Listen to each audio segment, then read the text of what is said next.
Hi everyone, welcome back to our channel Mansa vlogs Telugu. అందరూ ఎలా ఉన్నారండి? నేనైతే బాగున్నాను. మీరందరూ ఎలా ఉన్నారో తప్పకుండా కామెంట్ చేసేయండి. ఈరోజు వీడియో వచ్చేసి మార్నింగ్ నుంచి అయితే స్టార్ట్ చేశాను. వీడియో అయితే కంటిన్యూ అవుతుందండి, ఎక్కడ మిస్ కాకుండా చూడండి.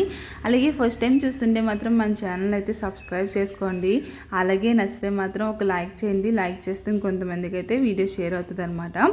సో మార్నింగ్ నుంచి వీడియో స్టార్ట్ చేస్తానన్నాను కదా. ఈరోజు మార్నింగ్ బ్రేక్ఫాస్ట్ వచ్చేసి పెసర పునుగులు అయితే వేస్తున్నానండి. వీటితోటి పులుసు కూడా పెడతాను. సో వీడియో అయితే ఇక్కడ స్కిప్ చేయకుండా చూడండి. పప్పు అయితే ఒక 2 గంటల ముందు నానబెట్టుకున్నాను అనమాట. మనకు పెసరపప్పు కాబట్టి త్వరగా నానిపోతుంది కదా. ఒక 2 గంటల ముందు అంటే మార్నింగ్ నేను లేవగానే నానబెట్టేసాను. ఇంక బ్రేక్ఫాస్ట్ ప్రిపేర్ చేసే టైంకి అయితే నానిపోయింది అనమాట. సో ఇప్పుడైతే అది శుభ్రంగా కడిగేసుకుని గ్రైండర్లో అయితే వేసుకుంటున్నాను. ఈ పప్పు అండి గ్రైండర్లో ఆడితేనే బాగుంటుంది. మిక్సీలో అయితే గట్టిగా వస్తాయి, గ్రైండర్లో వేస్తే ఏంటంటే చాలా గుల్లగా వస్తాయి అనమాట. సో చాలా తొందరగా కూడా నలిగిపోతుంది పప్పు అయితేని. సో ఇప్పుడైతే పప్పు గ్రైండర్లో వేసాను కదా, నలిగిపోయింది అనమాట. ఇప్పుడు అదైతే తీసేస్తున్నాను. నేను పప్పు అండి అంటే కందిపప్పు ఎక్కువ వాడతాను అనమాట. పెసరపప్పు నాకు అంత ఇష్టం ఉండదు. అంటే పప్పు ఉన్నప్పుడు కొంచెం జిగిరిగా వస్తుంది కదా, అందుకే నాకు అంత ఇష్టం ఉండదు. వండుతాను, మొత్తం వండని చెప్పను కానీ ఎక్కువ మాత్రం కందిపప్పే వండుతాను అనమాట.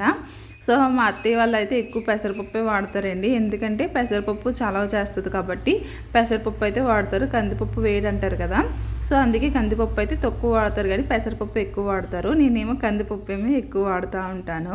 పెసరపప్పు అయితే రుబ్బేసాను కదండి, మనం రుబ్బినప్పుడు చూసుకుని వేసుకోవాలన్నమాట. వాటర్ ఎక్కువైపోయిందంటే మళ్ళీ పునుగులు వేసుకోవడానికి అయితే పనిచేయదు. సో మళ్ళీ ఇందులో ఏమైనా పిండి కలిపినా సరే మనకి అది ఏమవుతుందంటే గట్టిగా అయిపోద్ది అనమాట, గుల్లదనం అయితే ఇవ్వదు. సో అందుకే ఏ పిండి కలపకుండా ఇలా డైరెక్ట్ వేయాలంటే వాటర్ మనం సరి చూసుకుని వేసుకోవాలన్నమాట. సో ఈ పిండిలో ఏంటంటే కొంచెం సాల్ట్ వేసుకున్నాను. మీరు కావాలంటే జీలకర్ర కూడా వేసుకోవచ్చు, బాగుంటుంది. నేను వేయడం మర్చిపోయాను అనమాట జీలకర్ర. సో సాల్ట్ వేసేసి ఇలా పునుగుల కింద అయితే వేసేసానండి. మనకు కలర్ అయితే ఇలాగ ఉంటుంది, మనకు కలర్ ఏం చేంజ్ అవ్వదు అనమాట. సో ఇలా చిన్ని అయితే వేసాను. మనకి బయట అమ్మినప్పుడు ఏంటంటే పెద్ద పునుగులు అయితే వేస్తారు కదండి, ఆ పునుగులతో పులుసు పెట్టుకుంటే మాత్రం ఏదో కోడిగుడ్డ అంత సైజ్ అయితే ఉంటుంది. ఇప్పుడు మనకి ఇది పులుసులో వేసినా సరే పెద్దది అవుతుంది. సో మనకి పులుసులో ఉడుకుతుంది కాబట్టి అది ఉబ్బుతూ ఉంటుంది కాబట్టి పెద్దవి అవుతాయి అనమాట. సో బయట అమ్మి ఏంటంటే ఇంకా పెద్ద వేస్తారు. నేనైతే ఇంట్లో వేస్తున్నాను కాబట్టి ఇలా చిన్నవి అయితే వేస్తాను. దట్టు బ్రేక్ఫాస్ట్ కూడా ఇదే కాబట్టి సో ఈ విధంగా చిన్న పునుగులు అయితే వేస్తున్నాను అనమాట. ఇందులో చట్నీ వచ్చేసి వేపిన శనగపప్పు చట్నీ ఉంటుంది చూడండి, అదైతే బాగుంటుంది. నేనైతే మొన్న డిమార్ట్కి వెళ్ళినప్పుడు చూశాను కానీ లేవన్నమాట వేపిన శనగపప్పు. సో అవి లేక ఏం చేస్తున్నానంటే ఇంక వేరుశనగల చట్నీయే చేస్తున్నాను అనమాట. ఈసారి వెళ్ళినప్పుడు అయితే వేపిన శనగపప్పు అయితే తెచ్చుకోవాలన్నమాట, లేదంటే పల్లీలన్నీ అయిపోతున్నాయి. మాకు చట్నీ ఎక్కువ తింటారు, మెయిన్ మా అమ్మాయికి చట్నీ కావాలన్నమాట ప్రతి దానికి. సో అది ఇంకా ఈ నూనె ఉన్నది కదండి, ఇంకా పునుగులు వేసేసాను కదా, ఇంకా అదే నూనెలో ఏంటంటే వేరుశనగుళ్ళు అయితే ఇలా ఫ్రై చేసుకుంటున్నాను. మళ్ళీ సెపరేట్గా ఫ్రై చేసి వేయడం ఎందుకని చెప్పేసి ఇదే ఆయిల్ అయితే ఫ్రై చేసుకుంటున్నాను అనమాట. ఇంకా అది అలా ఫ్రై చేసుకుని మిక్సీ జార్లో వేసేసుకున్నాను. అలాగే పచ్చిమిర్చి కూడా ఫ్రై చేసుకుంటున్నాను. ఈ పచ్చిమిర్చి ఘాటు పెట్టలేదండి, ఘాటు పెట్టగా టప్ప పేలిపోతున్నాయి. దూరంగా ఉండి మరి ఫ్రై చేశాను అనమాట. సో ఈ విధంగా ఫ్రై చేసుకొని మిక్సీ జార్లో అయితే వేసుకున్నాను. అందులో కొంచెం జీలకర్ర అలాగే వెల్లుల్లిపాయ వేసుకొని గ్రైండ్ చేసుకున్నాను అనమాట. సో ఇగోండి పెసరపునుగులు అయితే రెడీ అయిపోయినాయి. అలాగే చట్నీ కూడా రెడీ అయిపోయింది అనమాట. ఇంకా పిల్లలకైతే వేసి ఇచ్చేసాను. ఇంకా మా హస్బెండ్ కూడా ఉన్నారు, ఇంకా ఆయనకు కూడా ఇంకా పెసరపునుగులు అయితే వేసి ఇచ్చేసాను. అయితే నేను మొత్తము అయితే తినేయట్లేదు అనమాట, సగం అయితే ఉంచుతున్నాను. ఇంకోండి ఇవి అయితే ఉంచుతున్నాను పులుసు కోసం. కానీ అవన్నీ ఇంకా బ్రేక్ఫాస్ట్ కింద అయితే మార్నింగ్ తినేస్తున్నాం అనమాట. సో అనుకోవచ్చు మార్నింగ్ ఇంత ఆయిలీ ఫుడ్ అనుకుని, మా పిల్లలు అయితే తింటారండి ఆయిలీ ఫుడ్. మా ఇంట్లో అలాంటిది ఏమి ఉండదు అనమాట. సో మార్నింగ్ ఆయిలీ ఫుడ్ తినము అలాంటిది ఏమి ఉండదు, అందరూ తింటారు. ఇంకా బ్రేక్ఫాస్ట్ అయితే అయిపోయిందండి. ఇంక ఇంట్లో పనులన్నీ ఉంటాయి కదా, ఇంకా అవన్నీ చూసుకున్నాను అనమాట. ఇంకా తర్వాత అయితే ఇంకా లంచ్కి అయితే ప్రిపేర్ చేస్తున్నాను. అందుకన్నా ముందుగా ఏంటంటే పాలు అయితే కాసాను. ఇంకా పెరుగు అయితే తోడు పెడదామని చెప్పేసి పాలు గోరువెచ్చగా అయ్యేదాకా అయితే ఉంచాను అనమాట. అయితే నాకు పెరుగు అంత తోడుకోదండి ఒక్కోసారి అయితేనే, అలా పాలులాగే ఉంటుంది అనమాట. ఈ మధ్యలో అయితే బాగానే తోడుకుంటుంది, అంటే గడ్డలా అయితే అవుతుంది. ఇంకా అందుకే ఇంక ఇంట్లోనే పెరుగు అయితే తోడు పెడుతున్నాను. ఒక పాలు ప్యాకెట్ తెచ్చుకుంటాం కదా, అది కొంచెం టీ పెట్టుకుంటాము, కనుమయన్ని కాసేసి ఇలా అయితే పెరుగు అయితే తోడుపెట్టేస్తున్నాను అనమాట. ఇంకా స్టవ్ కాడ అంతా క్లీన్ చేసుకుంటున్నాను లంచ్కి ప్రిపేర్ చేయడానికి. అంటే మార్నింగ్ బ్రేక్ఫాస్ట్ చేశాను కదా, ఇంకా అలా ఉంచేసాను. ఇంకా గ్రైండర్ ఇవన్నీ కడిగేసి ఇంకా అక్కడ పెట్టేసిన తర్వాత ఇంకా అదంతా తుడిచేసాను అనమాట. అయితే ఇప్పుడు కరివేపాకు అయితే తీస్తున్నాను. ఈ కరివేపాకు అండి చాలా రోజులైతే వచ్చింది, కాకపోతే ఇప్పుడు ఆకు కొంచెం నల్లబడిపోయింది అనమాట. ఇంకా పులుసులో కరివేపాకు వేసుకుంటే బాగుంటుంది కదని చెప్పేసి పచ్చగున్న ఆకంతా ఏరేసాను. ఇప్పుడైతే కడాయి పెట్టుకున్నాను స్టవ్ మీద. ఆ కడాయిలో కొంచెం ఆయిల్ వేసుకుని జీలకర్ర అయితే వేసాను. జీలకర్ర కొంచెం అలా ఫ్రై అయిన తర్వాత అందులో పచ్చిమిర్చి ఇంకా ఆనియన్స్ అయితే వేసుకున్నాను. పచ్చిమిర్చి ఇలా పొడవుగా కట్ చేసుకొని వేసుకున్నాను. అలాగే ఆనియన్స్ అయితే చిన్న ముక్కల కింద కట్ చేసుకొని వేసుకున్నాను అనమాట. ఇదంతా కొంచెం బాగా ఫ్రై అవ్వాలి. ఆనియన్స్ బాగా ఫ్రై అవుతేనే కర్రీకి టేస్ట్ అన్నది బాగుంటుంది అనమాట. పచ్చి పచ్చిగా ఉంటే అంత టేస్ట్ బాగోదు. నేను ఏదన్నా సరే బాగా ఫ్రై చేసే అప్పుడు నేను కర్రీ అన్నది ప్రిపేర్ చేస్తాను. సో ఈ ఆనియన్స్ వేసిన తర్వాత అలా కొంచెం కరివేపాకు కూడా వేసేసాను. కరివేపాకు వేసేసి మూత అయితే క్లోజ్ చేస్తాను అనమాట. అయితే ఈ కడాయి అండి, దాని నాన్ స్టిక్ కడాయి అనమాట. అది దాని కోటింగ్ అంతా పోయింది. ఎప్పటి నుంచో మార్చుదాం అనుకుంటున్నాను కానీ ఇంకా అలాగే అయిపోతుంది. కొత్త కడాయి అయితే తీసుకోవాలన్నమాట. ఒకటి నాన్ స్టిక్ ఇది కాకుండా ఇప్పుడు స్టీల్వి వస్తున్నాయి కదండి. సో అది తీసుకుందాం అనుకుంటున్నాను. యాక్చువల్లీ ఇంటికి వెళ్ళక ముందు నుంచి తీసుకుందాం అనుకుంటున్నాను కానీ అవ్వట్లేదు. సో తీసుకోవాలన్నమాట. అయితే ఇప్పుడు ఆనియన్స్ అయితే ఫ్రై అవుతున్నాయి కదండి. లోపల టమాటోస్ అయితే కట్ చేసుకున్నాను. టమాటోస్ కట్ చేసుకున్న తర్వాత మనకి పులుసులోకి కొత్తిమీర ఉంటేనే బాగుంటుంది కదా. సో కొత్తిమీరని కూడా కట్ చేసుకుని పెట్టుకున్నాను. ఇంక ఈ లోపల ఏంటంటే చింతపండు అయితే తీసుకుంటున్నానండి. మనం చింతపండు ఫ్రిడ్జ్లో పెడుతున్నాం కదా. సో ఫ్రిడ్జ్లో పెట్టిన వలన గట్టిగా అయిపోతుంది. అవి తీయడానికి ఏమో కొంచెం ఇబ్బంది అవుతుంది. మా అమ్మాయి తింటాను అన్నదని చెప్పేసి కొంచెం చింతపండు అయితే మా అమ్మాయికి ఇచ్చాను. ఇక్కడ మీకు అన్నం గిన్నె చూపిస్తున్నాను కదండి. ఈ అన్నం గిన్నె ఎందుకు మాడిపోయింది అన్నది దానికి ఒక స్టోరీ అయితే ఉన్నదన్నమాట. ఏంటంటే ఒకరోజు మా హస్బెండ్ డ్యూటీకి వెళ్ళారు. ఆయన డ్యూటీ నుంచి వచ్చినప్పటికి వాటర్ కూడా అయిపోయినాయి. వాటర్ తీసుకురండి అని చెప్పేసి అన్నాను. అప్పుడే వచ్చాను కదా, కొంచెం బద్ధకంగా ఉన్నారనమాట. సరేలే నువ్వు ఉండు నేను వెళ్తానని చెప్పేసి బియ్యం అప్పుడే కడిగేసి స్టవ్ మీద పెట్టాను. సో అది చూస్తూ ఉండు, నేను వెళ్ళి వాటర్ తీసుకొస్తానని చెప్పేసి నేను వెళ్ళాను. వాటర్ తీసుకొచ్చాను. వచ్చేదాకా కూడా అది స్టవ్ మీద అలాగే ఉన్నదండి. కింద మాడిపోయి మొత్తము స్మెల్ వస్తూనే ఉన్నది. మా హస్బెండ్ అయితే హాల్లో పడుకుని ఫోన్ చూస్తున్నారు. ఆ స్మెల్ కూడా తెలియలేదు అనమాట ఆయనకి. నేను రాగానే డోర్ తీసాను, ఇంకా స్మెల్ వచ్చింది. ఇంకా ఫాస్ట్గా హాల్లోకి కిచెన్లోకి అయితే వచ్చి చూసినప్పటికీ అది ఇంకా అలాగా మాడిపోతానే ఉన్నదనమాట. అప్పుడు మా హస్బెండ్ గుర్తొచ్చి అయ్యో రైస్ పెట్టావు కదా మర్చిపోయానని చెప్పేసి అప్పుడు నా వెనకాల వచ్చారు మా హస్బెండ్ అయితేని. సో అలాగా రోజు మొత్తం రైస్ అంతా మాడిపోయి అలా మొత్తం కింద అడిగంటేసింది అనమాట. అది ఒక 3 days నానబెట్టి దాన్ని తోమాను. అప్పుడు ఇలా వచ్చింది. దాన్ని ఇంకా బాగా క్లీన్ చేయాలన్నమాట. సో ప్రస్తుతానికి అయితే ఇంకా అదొక గిన్నె ఉంది కాబట్టి ఇంకా దాంట్లో రైస్ కడిగేసి పెట్టేశాను, అంటే బియ్యం కడిగేసి పెట్టేశాను అనమాట స్టవ్ మీద. సో అదనమాట ఆ గిన్నెకి అయిన స్టోరీ అయితేనే, ఆ మాడిన దానికి స్టోరీ. సో తర్వాత అయితే ఇంకా ఆనియన్స్ అయితే ఫ్రై అయిపోయినాయండి. ఇంకా అందులో అయితే టమాటోస్ వేసేసాను అనమాట. ఆ టమాటోస్ బాగా మగ్గాలి కదా. ఈ లోపల మూత పెట్టేసి మగ్గించుకున్నాను అనమాట. అయితే ఈ లోపల ఇందాక పాలు కాసాను కదండి, అది కొంచెం గోరువెచ్చగా అయినాయి. అందులో అయితే పెరుగు అయితే వేసేసాను.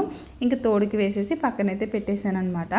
ఈ లోపల టమాటోస్ కూడా బాగా మగ్గిపోయి ఇందులో పసుపు వేసాను, ఇంకా కారం వేసుకున్నాను అనమాట. మనకి పులుసు కూర కాబట్టి కొంచెం కారం ఎక్కువ పడుతుంది. అలాగే సాల్ట్ కూడా వేసాను, కొంచెం తక్కువే వేసాను. ఎందుకంటే పునుగుల్లో ఆల్రెడీ సాల్ట్ వేసాం కదా, మళ్ళీ ఎక్కువ పులుసు అయితే లాగేస్తుంది. అందు గురించి అని నేను తక్కువ సాల్ట్ అయితే వేసాను. ఈ లోపల గిన్నెలు అయితే తోముతున్నానండి. ఎందుకు ఈ సైడ్ నుంచి తోముతున్నానంటే, ఇటు డైరెక్ట్ నుంచి తోముతుంటే అది కుళాయి లోపలికంటే ఉన్నదండి, ఒంగుని కడగవలసి వస్తుంది అనమాట. ఇటు పక్కన అనుకోండి తోమడానికి ఈజీగా ఉంది, అలాగే గిన్నెలు దబ్బడించడానికి కూడా ఈజీగా ఉంది. ఈ స్ట్రైట్గా నుంచుంటే కుళాయి చూడండి మొత్తం గోళ్ళలో కంటే ఉన్నదనమాట. తోమడానికి అయితే వంగి తోమాలి. ఇంకా అందుకే ఆ పక్క నుంచి అయితే తోముతా ఉన్నాను. ఈ లోపల గిన్నెలు తోమేశాను. మళ్ళీ మా అమ్మాయి చింతపండు అట్టుకొచ్చి ఇలా స్పూన్కి అయితే పెట్టమంది. చింతపండు లాలీపాప్ చేసుకుంటుందంట. సో అలా స్పూన్కి అయితే పెట్టి ఇచ్చేసాను. ఈ లోపల కారం వేసి మూత పెట్టేశాను కదండి, అదైతే ఇంకా బాగా మగ్గిపోయిందనమాట. ఈ లోపల ఇంకా చింతపండు గుజ్జు అయితే తీసుకొని ఇంక ఇందులో యాడ్ చేసుకుంటున్నాను. పులుపు ఎంత కావాలో చూసుకొని అంత పులుపు అయితే వేసేసుకొని కొంచెం వాటర్ అయితే వేసేస్తున్నాను అనమాట. బాగా మరగాలి కాబట్టి. మేమైతే పులుపు అయితే ఎక్కువ తింటాను నేను, మా హస్బెండ్ అయితే పులుపు తక్కువ తింటారనమాట. సో ఎప్పుడో ఒకసారి వండుతూ ఉంటాను పులుసు కూరలో, అప్పుడు మాత్రం పులుపు ఎక్కువ వేసి వండుతాను.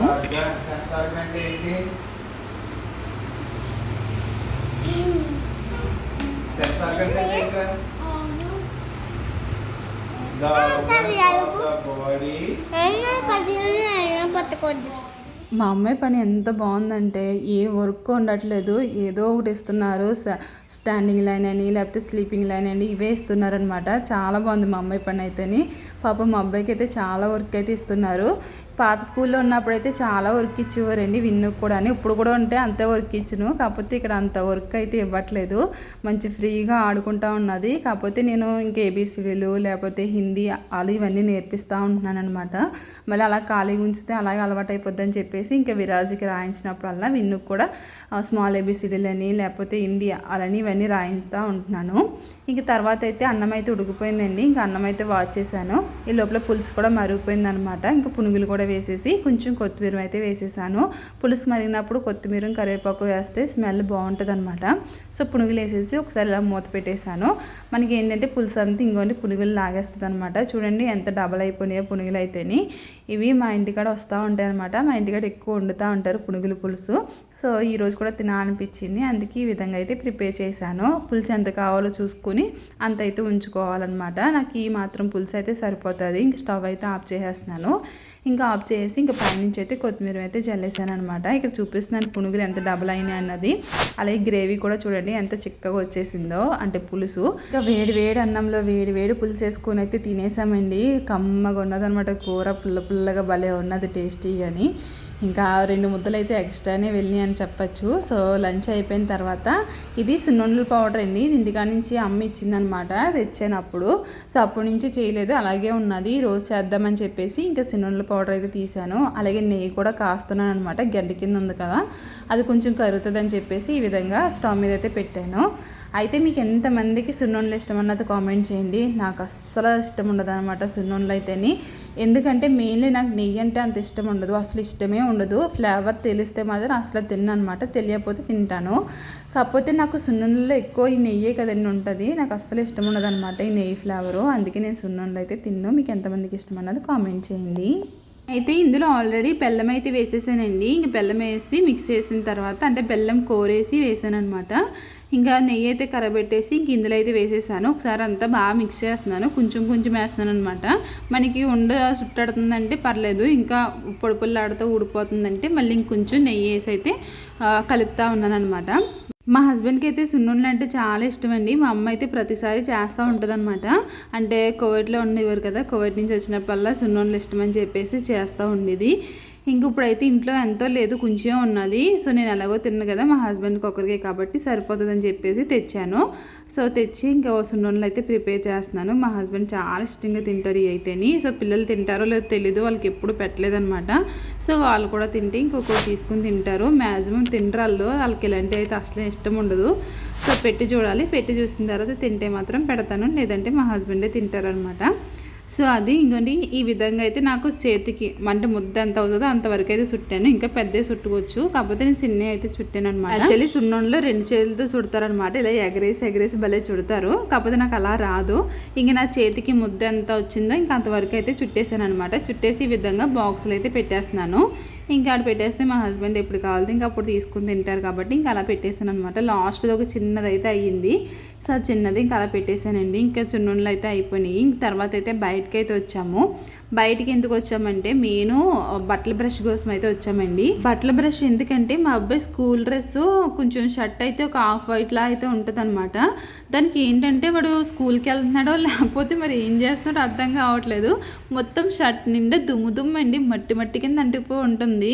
రోజుకు ఒకసారి వేసుకుని వెళ్తాడు డ్రెస్. దానికి అది కూడా half day school, full day కూడా కాదు.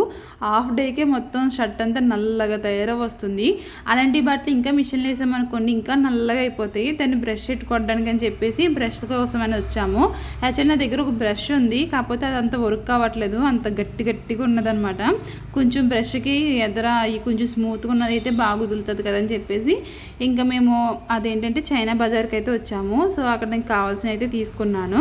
తర్వాత ఇక్కడ రేగుపళ్ళు అయితే ఉన్నాయండి, రేగుపళ్ళు కాదు నేరేడుకాయలు అయితే ఉన్నాయన్నమాట. కాకపోతే మామూలుగా పావు కేజీ 100 రూపాయలు అయితే చెప్తున్నారు. అవి పావు కేజీ 100 రూపాయలు అని చెప్పేసి ఇంక తీసుకోలేదనమాట. ఇంకా మా పిల్లలు అయితే ఇంకా బయటకు వచ్చిన తర్వాత సేవ్ పూరి అయితే అడుగుతాడు అనమాట. సేవ్ పూరి కానీ లేకపోతే దహీ పూరి కానీ అడుగుతాడు అనమాట. అయితే తింటాను అన్నాడు కదని చెప్పేసి ఒక ప్లేట్ తీసుకున్నాము. విన్ను అయితే ఐస్ క్రీమ్ తీసుకుంటుంది అనమాట. నాకు ఇది వద్దు అని చెప్పేసి మళ్ళీ ఐస్ క్రీమ్ తీసుకోవడానికి అయితే వెళ్ళిపోయాడు. ఇదేమో ప్లేట్ వచ్చేసి 40 రూపీస్ అండి. నేను తింటాను కాకపోతే అంత 40 రూపీస్ ఎట్టి కొనాలా అని అనిపిస్తుంది అనమాట. అందుకే విరాజ్కి ఒకటికే తీసుకుంటాను. నేనైతే ఒక 10 రూపీస్ ఎట్టి పానీపూరి అయితే తింటాను అనమాట. అది ఒక 10 రూపాయలతో అయిపోద్ది కదా. అది కాకుండా పూరీలు వచ్చేసి ఒక 5 అయితే వేస్తాడనమాట పానీపూరి. సో నేను ఒక 5 పూరీలు అయితే తింటాను 10 రూపాయలకి అయితేని. సో అలా అయిపోతుంది అనమాట. వాడికి ఏమో 40 రూపీస్ అవుతుంది, నాకేమో 10 రూపీస్ అవుతుంది, మొత్తం 50 రూపీస్ అయితే అయిపోతుంది. విన్నో ఏంటంటే ఇలా పానీపూరి ఇవి తిందనమాట. ఎప్పుడన్నా తినాలనిపిస్తేనే తింటుంది తప్ప మామూలుగా అయితే తిందు. ఇప్పుడైతే ఐస్ క్రీమ్ తీసుకుంది కదా, ఇంకా ఐస్ క్రీమ్ అయితే తింటా ఉన్నది. ఆ సేవ్ పూరి ఉన్నది చూడండి, అదేమో మా హస్బెండ్ అయితే తింటున్నారనమాట. ఇక్కడైతే నేను పానీపూరి అయితే ఎంచుకుని తింటాను. మా హస్బెండ్ అనుకోండి అసలు ఏమీ తీసుకోరనమాట. అంటే నేను పానీపూరి తింటే అందరూ ఒకటి ఇస్తాను అది తింటారు, లేదంటే సేవ్ పూరిలో ఒక పూరి అయితే తీసుకుని తింటారనమాట. అంతేగాని ఆయన ప్రత్యేకంగా ఒక ప్లేట్ తీసుకుని అయితే తినరు, ఆయనకి అంత ఇష్టం ఉండదనమాట తినడము. అందుకే ఒక్కొక్కటే తీసుకొని తింటారు. అదనే నేను బలవంతం పెడితే ఒకటి తింటారనమాట పానీపూరి. ఎందుకంటే ఆ పానీలో కొంచెం ఘాటు కట్ట ఎక్కువ ఉంటుంది, ఆయన అంత ఘాటు తింటారు కాబట్టి ఇంకా అంత ఇష్టం ఉండదు అనమాట. తింటారు కాకపోతే అంత పనిగెట్టుకుని వెళ్ళి కొనుక్కొని అంత ఇష్టమైతే ఉండదన్నమాట. అది నేనైతే తింటున్నాను ఇక్కడ పానీపూరి. ఇంకా మా అబ్బాయి కూడా వచ్చాడు, ఇంకా వాడికి కూడా ఇంకా ఒక పానీపూరి అయితే అదే ఒక పూరి అయితే ఇచ్చాను, వాడు కూడా తింటున్నాడు అనమాట. మా అబ్బాయి అయితే ఇక్కడ మల్టీ టాస్క్ అయితే చేసేస్తున్నాడు. పక్కన సేవ్ పూరి, ఐస్ క్రీమ్, ఇంకా పానీపూరి అనమాట, ఇవన్నీ తింటా ఉన్నాడు. అబ్బాయి ఏంటంటే ఏదైనా టేస్ట్ చేయాలి, ఒకవేళ నచ్చకపోతే వదిలేస్తాడు, నచ్చితే తింటాడు అనమాట. టేస్ట్ మాత్రం చెయ్యాలి. మా అమ్మాయి అలా కాదు, ఒకవేళ చూసి ఏదైనా నచ్చలేదు అనుకోండి ఇంకా అస్సలు నోట్లో పెట్టదనమాట. ఆ టేస్ట్ చేయకపోయినా సరే బాగాలేదు అని మాత్రం చెప్పేస్తుంది. సో అలా ఉంటారు కదండి కొంతమంది మనుషులు. కొంతమంది టేస్ట్ చేసి చెప్తారు, కొంతమంది టేస్ట్ చూడకుండానే వద్దని చెప్పేస్తారు కదా.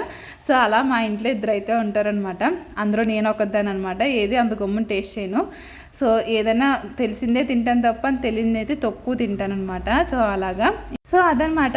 ఇంకోండి బయటకు వెళ్ళాం కదా, అక్కడ తీసుకున్న అయితే ఇవన్నమాట. ఈ బట్టలో తగిలించుకోవడానికి అయితే అసలు ఒక్క హ్యాంగర్ కూడా లేదు ఇంట్లోని. సో ఇదైతే తీసుకున్నాము 65 రూపీస్ అనమాట. ఇక్కడ మసాలా డబ్బా చూపిస్తున్నాను కదా 70 రూపీస్. ఆ డబ్బా ఎందుకంటే పూజ గదిలోని పసుపు కుంకుమ ఇవన్నీ వేసుకోవడానికి అయితే డబ్బా తీసుకున్నాను. ఇంకొని బ్రష్ అయితే తీసుకున్నాను, దాని కాస్ట్ ఎంత అన్నది మర్చిపోయాను అనమాట. సో ఇక్కడితో అయితే ఈ వీడియో ఎంజాయ్ చేస్తున్నానండి. ఈ వీడియో ఎలా ఉన్నది ఏంటన్నది తప్పకుండా కామెంట్ చేయండి. ఈ వీడియో నచ్చితే మాత్రం లైక్ చేయడం మర్చిపోకండి. అలాగే కొత్తగా చూస్తుంటే మన ఛానల్ అయితే సబ్స్క్రైబ్ చేసుకోండి. రేపు ఒక మంచి వీడియోతో మళ్ళీ అయితే మీ ముందుకు వస్తానండి. అప్పటి వరకు ఉంటానండి. Thank you for watching. Bye bye.